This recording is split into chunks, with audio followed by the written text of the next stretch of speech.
Halo, Assalamualaikum warahmatullahi wabarakatuh. Kenalkan, nama saya Martin Nabhani dari pemerintah Kota Tasikmalaya. Saat ini saya dinas di UPTD Puskesmas Urug. Dan saat ini saya sedang mengikuti Latsar CPNS gelombang 2 dan saya berada di angkatan 15, golongan 3. Dan saya berada di kelompok 1 dengan Widya Iswara di agenda 2 ini bersama Ibu Reni Ayi Heriani SE SIK MM. Pada kesempatan kali ini saya akan meresume materi tentang core value ASN, yaitu pada poin akuntabel dan kompeten.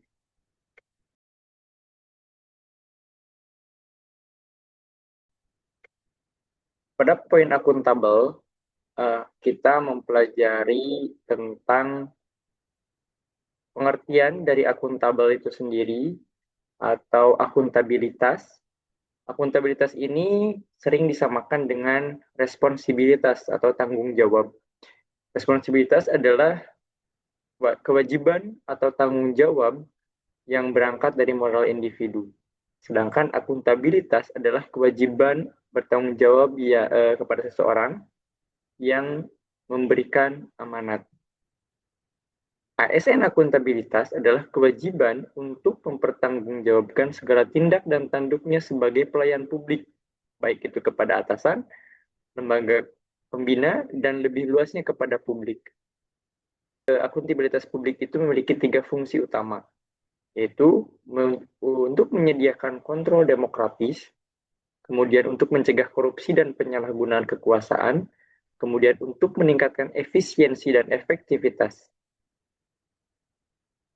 Tingkatan akuntabilitas yaitu yang pertama personal, individu, kelompok, organisasi, dan stakeholder. Nah, pada materi ini juga kita mempelajari tentang mekanisme akuntabilitas, ya di mana mekanisme ini harus mengandung dimensi kejujuran dan hukum, kemudian akuntabilitas proses, akuntabilitas program, akuntabilitas kebijakan. Nah, selain itu juga kita diberikan panduan perilaku akuntabel, yaitu menciptakan lingkungan akuntabel. Kemudian ada lagi 5 langkah membuat framework akuntabilitas. Itu untuk materi akuntabel.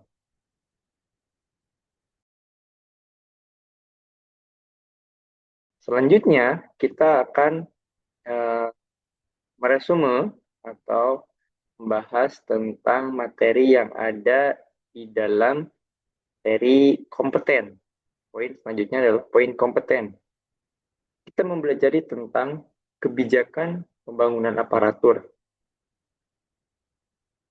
Salah satunya dengan Smart ASN. Ini sebagai langkah untuk meningkatkan sumber daya manusia berkualitas dan berdaya saing menuju Indonesia Emas 2045. Kemudian ada lagi pengelolaan ASN berbasis sistem merit. Kemudian kita juga membahas tentang pengembangan kompetensi, kemudian pengelolaan kapasitas ASN, dan kompetensi ASN, yaitu ada kompetensi teknis, kompetensi manajerial, dan kompetensi sosial kultural. Nah, konsep kompetensi ini apa? Yaitu kompetensi merupakan perpaduan aspek pengetahuan, keterampilan, dan sikap yang terindikasikan dalam kemampuan dan perilaku seseorang sesuai tuntutan pekerjaan. Nah, prinsip pengembangan kompetensi ASN ini, yang pertama, upaya peningkatan kompetensi, baik itu oleh organisasi atau individu, melalui perencanaan, pelaksanaan, dan evaluasi sesuai dengan kebutuhan organisasi dan pegawai. Yang kedua, setiap ASN memiliki hak dan kesempatan untuk mengembangkan kompetensi. Kemudian yang ketiga, diarahkan pada pengembangan kompetensi yang sesuai dengan kebutuhan jabatan. Yang keempat, pengembangan kompetensi sebagai salah satu dasar dalam pengangkatan jabatan dan pengembangan karir. Rencana pengembangan kompetensi ASN. Setiap instansi pemerintah wajib menyusun rencana pengembangan kompetensi tahunan yang dituangkan dalam rencana kerja anggaran tahunan instansi. Kemudian, perencanaan pengembangan kompetensi untuk mewujudkan profesionalitas ASN dapat dengan mempertimbangkan kebutuhan individu pegawai. Jadi harus sesuai dengan kebutuhan individu pegawai. Dan bagaimana kita membangun perilaku kompeten?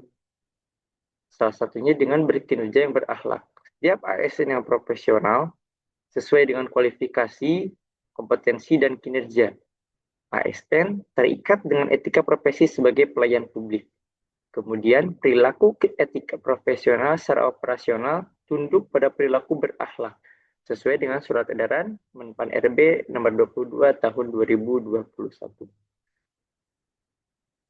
Kemudian dengan cara meningkatkan kompetensi diri, selalu mengupgrade ilmu yang ada di dalam diri sendiri.